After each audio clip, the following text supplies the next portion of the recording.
تو اعوذ باللہ من الشیطان الرجیم بسم اللہ الرحمن الرحیم۔ ویورز، آپ کے پسندیدہ پروگرام کوشش میں آپ کا میزبان طیب نواز ملک ایڈوکیٹ آپ کو السلام علیکم کہتا ہوں۔ جیسا کہ آپ سارے جانتے ہیں کہ ایک سلسلہ وار پروگرام ہمارا کوشش کے نظریہ سے کوشش پروگرام کے اندر چل رہا ہے، جس کا موضوع ہے، عنوان ہے جنات کی حقیقت۔ ہمارے اسٹوڈیو میں ہمارے ساتھ ہمارے مہمان انجینئر علامہ حافظ طیب میلادی صاحب موجود ہیں، اور جن سے ہم نے پچھلے تمام پروگرامز کے اندر اور آئندہ آنے والے پروگرامز کے اندر جنات کی حقیقت، ان کے اثرات، ان کے ذریعے ہونے والے نقصانات، ان سے بچاؤ کے طریقے، ان کی حقیقت اور قرآن و سنت کی روشنی میں ان سارے سوالوں کے جواب ان سے لیے، اور انہوں نے انتہائی مدلل اور مفصل طریقے سے ہمیں گائیڈ کیا۔ ویورز، ہمارے اس پروگرام کوشش میں جنات کے متعلق یہ ٹاپک سلیکٹ کرنے کی ہماری ٹیم کی، ہمارے پروڈیوسر کی جو کوشش تھی وہ یہ تھی کہ جنات اور ان کے ذریعے ہونے والے جادو ٹونے، چاہے حقیقی ہیں یا خیالات پر مبنی ہیں، اس نام پر سادہ دو انسانوں کو جاہل عاملین کے ذریعے، 2 نمبر پیروں کے ذریعے اور ڈبہ قسم کے نااہل اور کم علم جو عاملین ہیں ان کے ذریعے نہ صرف گمراہ کیا جا رہا ہے، ان سے پیسے بٹورے جا رہے ہیں، بلکہ ان کے ایمان کو بھی خطرہ لاحق ہو گیا۔ وہ اس طرح کہ یہ اپنے جادو ٹونے کے جو پروسیجر ہے، جو اس کے ٹوٹکے ہیں، ان کے اندر دیکھنے سننے میں آیا کہ ایسے ایسے کفریہ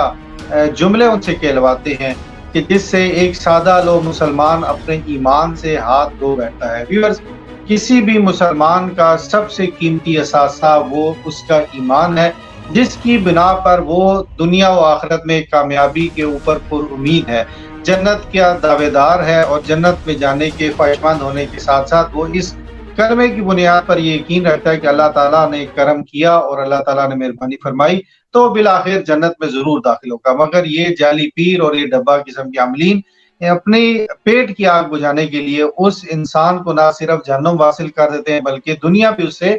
لے لیتے ہیں۔ آج کے پروگرام میں ہمارا ٹاپک ہے کہ کیا جنات خواتین پر جلد اثر انداز ہوتے ہیں۔ یہ جاننے کے لیے ہم سوال کریں گے اپنے مہمان انجینئر علامہ حافظ طیب میلادی صاحب سے کہ انجینئر صاحب بتائیے گا کہ کیا جنات واقعی خواتین پر جلدی اثر انداز ہوتے ہیں؟ جی، بہت اچھا سوال کیا آپ نے۔ جنات، جیسا کہ ہم نے پہلے اس پر بات کی تھی کہ جنات انسانوں پر اثر انداز ہوتے ہیں، تو اگر عورتوں کی بات کی جائے تو جنات جو ہے وہ عورتوں پر بھی اثر انداز ہوتے ہیں اور مردوں کی نسبت زیادہ اثر انداز ہوتے ہیں۔ اس کی کئی وجوہات ہیں جن وجوہات کی بنا پر عورتوں پر جنات کا اثر انداز ہونا زیادہ پایا جاتا ہے، چونکہ عورتوں کے اندر اکثر دیکھا گیا ہے کہ شرعی معاملات اور فقہی معاملات کے اندر ناآگاہی اور اس کے اندر کم علمی کی بنیاد پر وہ کچھ ایسی غلطیاں کر بیٹھتی ہیں کہ جن غلطیوں کی بنیاد پر جنات ان پر اثر انداز ہونا شروع ہو جاتی ہیں، کیونکہ جنات اور جو برے جنات ہیں، جو بری طاقتیں ہیں، وہ زیادہ تر گندگی میں رہنا پسند کرتے ہیں، اور شریعت جو ہے وہ انسان کو اچھائی اور پاکیزگی کی طرف لے کر چلتی ہے، لیکن انسانوں کے اندر، مسلمانوں میں یا اکثر اوقات عورتوں میں یہ دیکھا جاتا ہے کہ شرعی معاملات اور فقہی معاملات سے ناآگاہی کی صورت میں وہ اکثر طور پر پاکی کا اہتمام تو کر رہے ہوتے ہیں لیکن حقیقت میں وہ ناپاک ہوتے ہیں۔ مثال کے طور پر اگر عام مسلمانوں کی بات کی جائے تو وضو کے 4 فرائض ہیں۔ اگر کسی انسان کو وضو کے 4 فرائض کا نہیں پتہ تو وہ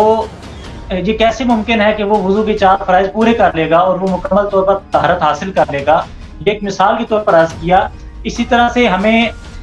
جو زندگی کے اندر مختلف معاملات ہیں اس کے اندر مختلف قسم کی دعائیں اور مختلف قسم کی احتیاط برتنے کی ہمیں ترغیب دی گئی ہے، جیسا کہ واش روم جانے سے پہلے ہمیں کہا گیا کہ آپ دعا پڑھ لیں، اللہم انی اعوذ بک من الخبث والخبائث، کہ میں پناہ مانگتا ہوں شیطان جنوں سے اور شیطان جنیوں سے، یعنی بری قسم کے جو جن ہیں اور جنی ہیں، شریر ہیں، ان سے میں پناہ مانگتا ہوں۔ تو جو انسان جو بھی مسلمان ہے، یعنی ان کا جو ڈیرا یا ان کا جو سکونت ہے وہ گھر کے اندر واش روم میں زیادہ واش روم ہے، گندگی کی جگہ ہے، جس طرح میں نے عرض کیا کہ یہ گندگی کو پسند کرتے ہیں اور گندی قسم کی ہڈیوں کو اور گوبر ان کی خوراک ہوتی ہے، تو اس قسم کی اور ایسی جگہوں پر یہ زیادہ پائے جاتے ہیں۔ اسی لیے جب ہم انسان ایسی جگہ پر جائے تو اس کو زیادہ احتیاط کرنی چاہیے اور خصوصاً خواتین کے حوالے سے یہ بات زیادہ اہم اس لیے ہے کہ مردوں کو تو فقہی معاملات اور شرعی معاملات میں رہنمائی حاصل کرنے کے لیے ایک تو جھجک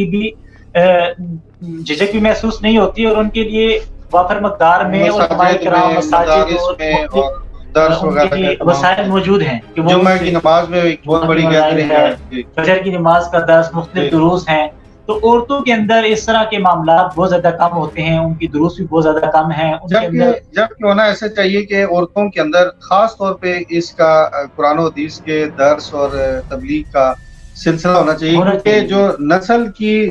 تربیت کرنی ہے وہ ماں نے کرنی ہے۔ پہلی ماں کی دستگاہ، گود جو ہے وہ پہلی دستگاہ قدرت کا جو گہوارہ قرار جی دیا گیا ہے، اس کو قدرت کا جو ہے جھولا قرار دیا بالکل گیا ہے۔ صحیح۔ تو